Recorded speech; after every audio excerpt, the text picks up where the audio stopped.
दिल्ली में बहुत सख्ती से एंटी पोल्यूशन मेजर्स को डिप्लॉय किया जा रहा है, चाहे डस्ट कंट्रोल की ड्राइव्स हैं। हमने 99 टीम्स बनाई हैं जो पूरी दिल्ली में अलग अलग जगह पे कंस्ट्रक्शन साइट्स पे जो सारे डस्ट कंट्रोल मेजर्स हैं उनको चेक कर रही हैं। दिल्ली में 350 से ज्यादा एंटी स्मोक गन्स को डिप्लॉय करने का प्रोसेस शुरू हो गया है।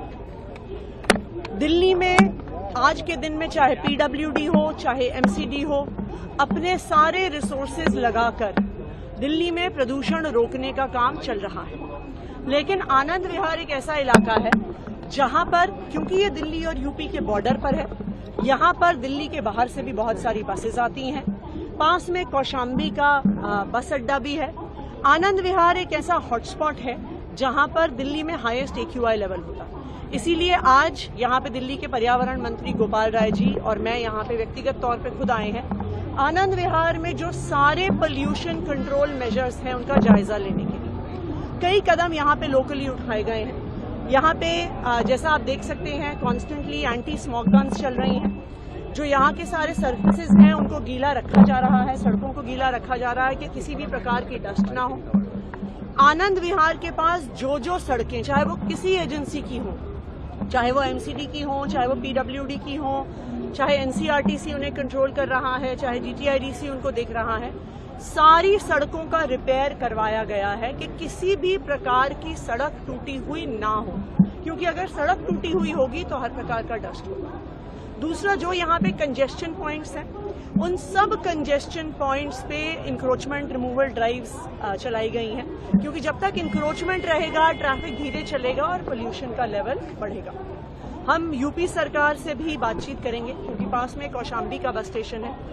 दिल्ली में तो अब ज्यादातर सीएनजी बसेस चलती हैं, दिल्ली में अब इलेक्ट्रिक बसेस काफी बड़ी संख्या में आ गई हैं, लेकिन पास में ही सड़क पार करते ही कौशाम्बी का बस स्टेशन है जहां पे ज्यादातर डीजल की बसेस चल रही हैं।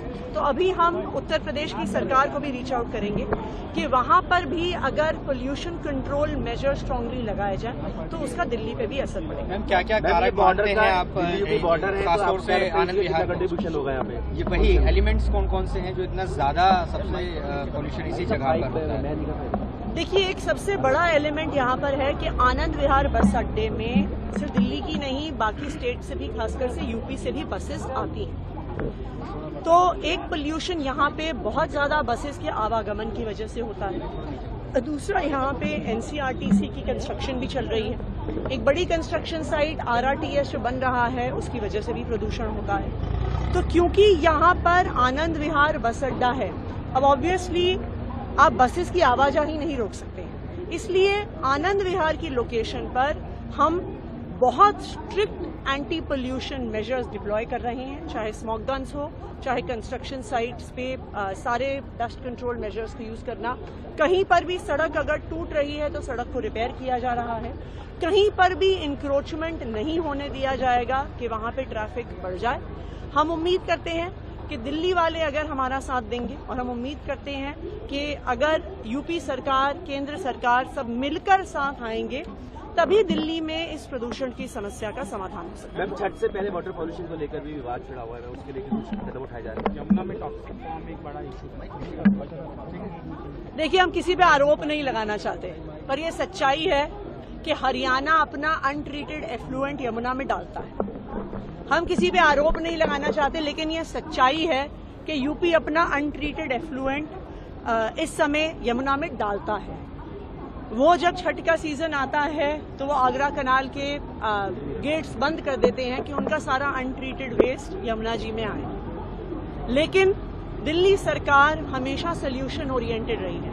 अरविंद केजरीवाल जी का हमेशा ये मोटो रहा है कि हमें समाधान ढूंढने हैं, और उसी समाधान के तहत हम फूड ग्रेड सिलिकॉन बेस्ड डीफोमर्स का इस्तेमाल करते हैं। तो आज से दिल्ली जल बोर्ड एक प्रॉपर ड्राइव वहां पे चला रहा है। उस ड्राइव के तहत जो सारी फोम है वहां पे डीफोमिंग शुरू करी जाएगी। तो इसलिए देखिए, वो चाहे काम खराब करने की कोशिश करें, वो चाहे दिल्ली वालों को परेशान करने की कोशिश करें, लेकिन आम आदमी पार्टी अरविंद केजरीवाल जी के नेतृत्व में दिल्ली सरकार हमेशा दिल्ली के लोगों के लिए कोई ना कोई समाधान जरूर निकालेंगे। मैम क्या कभी यमुना साफ हो पाएगी? मैम क्या कभी यमुना साफ हो पाएगी? क्या कभी यमुना साफ हो पाएगी? बिल्कुल होगी। क्या यमुना कोई साफ एक मिनट